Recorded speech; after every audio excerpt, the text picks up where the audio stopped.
Alright guys, TacticalRab back again today. Hope you're all doing well and enjoying your day so far. Welcome back to Formula 1 news, and it seems like the Haas situation may finally be getting resolved. Mazepin out of there shortly, it seems. Pietro Fittipaldi may well be stepping in for F1 2022. Very much intrigued to your thoughts in the comment section below. Hit the like button if you enjoyed the video. Subscribe if you're new as always. I would greatly appreciate it. Beautiful shot here of Leclerc in this year's Ferrari. Gotta be the best livery going into this season. But let's dive first of all into this that was announced today from Max Verstappen and the Red Bull team that, well, he's confirmed his new contract for the next 5 years. Pretty, extensive contract extension. We saw this was kind of rumoured yesterday. $55 million there or thereabouts. We believe it's actually in the region of like 40 mil euros. It's quite a substantial contract per year for the next 5 years. Of course, look, he's confident in Red Bull. They're confident in him. Of course, why wouldn't you be? And this is the partnership that is going to continue for a very long time. It's kind of crazy, actually. Like, when this contract finishes, Verstappen will be like 31. He'll probably already have raced like 300 Grand Prix and would have been in F1 for like 14 years. So it's going to be pretty absurd when,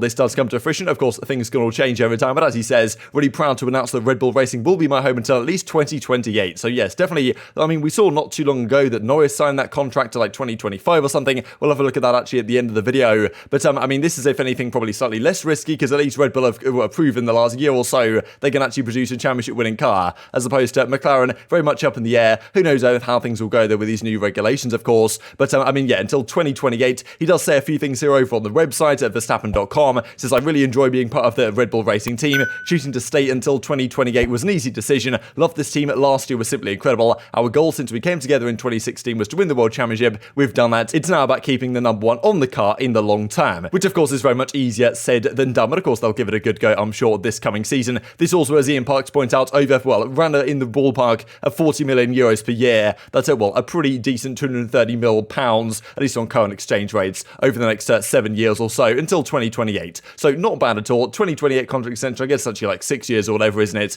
Like, I'm thinking about it now. But this I thought was also kind of cool from Ben Hunt. About 163 million cans of Red Bull need to be sold at £1.35 a can to pay for that new Verstappen deal. But, maybe it'll work out for them in the long run. This also, major piece of news coming out earlier today, the fact that the Russian Grand Prix, of course, we already knew this Sochi one coming up this season wasn't going to be the case anymore, but they've actually just cancelled it straight up into the future as well. So there's never going to be a Russian Grand Prix again, potentially, from this date forwards. I think I saw some other crazy thing that the Russian Grand Prix was done a couple of times in St. Petersburg back in like 1912, 1913, when Benz, as it was at the time, not Mercedes yet, but kind of Mercedes-Benz prelim was racing in those events. They won both of those, I'm pretty sure, Russian Grand Prix way back in the day, pre-World War I.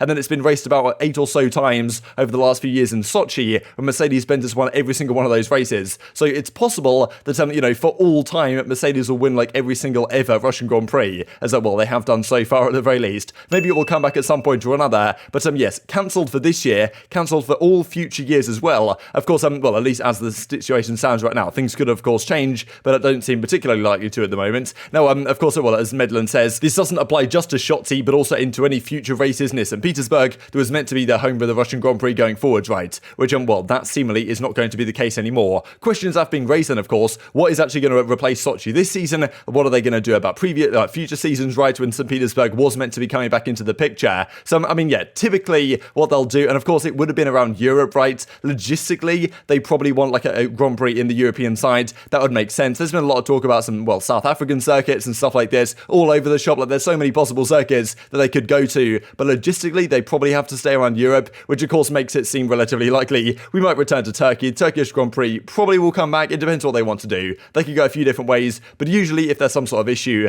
the Turkish Grand Prix is always there as kind of a backup reserve option. So yeah, maybe they will deploy the trap cards of the Turkish Grand Prix. Seems relatively likely at this point as we go forwards. Let's talk about the Haas then. So this is the situation as it's gone down. Loads of talk about Mazepin, will he even be there this season in the first place? Then he was going to be there. Then it was like, okay, due to the whole Russia stuff, is he not even going to be able to compete? Then the FIA says he can compete under their own flag, the FIA flag, but then the UK motorsport guys say, okay, actually, no, we're not happy with Russian athletes at all competing in any of our events. And then, more than likely other countries will follow a similar route soon. So therefore, it kind of paints the picture of Mazepin maybe isn't going to be Haas's choice this year. And it seems like Haas have actually decided Mazepin's going to be out of there. And Fittipaldi, who I believe is currently the kind of reserve test driver for Haas, is going to step into the team. A official statement apparently supposed to happen relatively soon indeed. So Mazepin may well be gone, as is kind of repeated right here. Like, apparently Mazepin not continuing with the team, Pietro Fittipaldi stepping in to replace him. So yeah, Pietro Fittipaldi, the grandson of course, the great Emerson Fittipaldi, brother, I guess, of Enzo Enzo Fittipaldi is, I think, about 20 or so. Pietro, I believe, is 25-ish. So, yeah, definitely kind of experience, not had any crazy success, right, in single-seater driving. So, yeah, definitely are some questions around this, because there was a lot of talk about Oscar Piastri, right, and other drivers that maybe could have got a shot from F2 going into this year of Formula 1, didn't get the opportunity right on Alfa Romeo, and well, it's kind of rare that opportunities do arrive. Of course, this one potentially coming along here might be filled by Fittipaldi, so the questions are being raised, okay, like, is he actually done enough to deserve this, or if this does come to fruition, is it just because, the Haas guys are good mates with his grandfather, like all this type of questions. I'm sure they'll be raised in more detail when this may or may not come through. But that's what Tiffany Dell says right here. Can't understand why Haas is so set on replacing Mazepin with Fittipaldi. If the Russian can't race, he's had very little success in competitive single-seater series, so I have to assume Gene is big buddies with his granddad Emerson, right? So yeah, shame when such few opportunities come up these days. We'll see how that one goes. This is also kind of what Schumacher had to say on the situation, because he kind of thinks that Earl Cali, they're not going to be there anymore as the partner is going forwards. That makes sense. Therefore, with all the drama around that, it seems kind of likely that they might move away from Mazepin as well. He reckons it's probably the right decision, as do probably most people right now. But yeah, very complicated and dynamic situation, as I'm sure you guys are all aware. And just to finish up with this, I thought was pretty cool from Formula 1 Trends, looking at the contract outlook for the next few years. So Verstappen confirmed from this season all the way through to 2028. Lewis Hamilton, of course, to 2023. Some of these ones are shaded, are kind of described as ones that are likely, or we don't fully know, or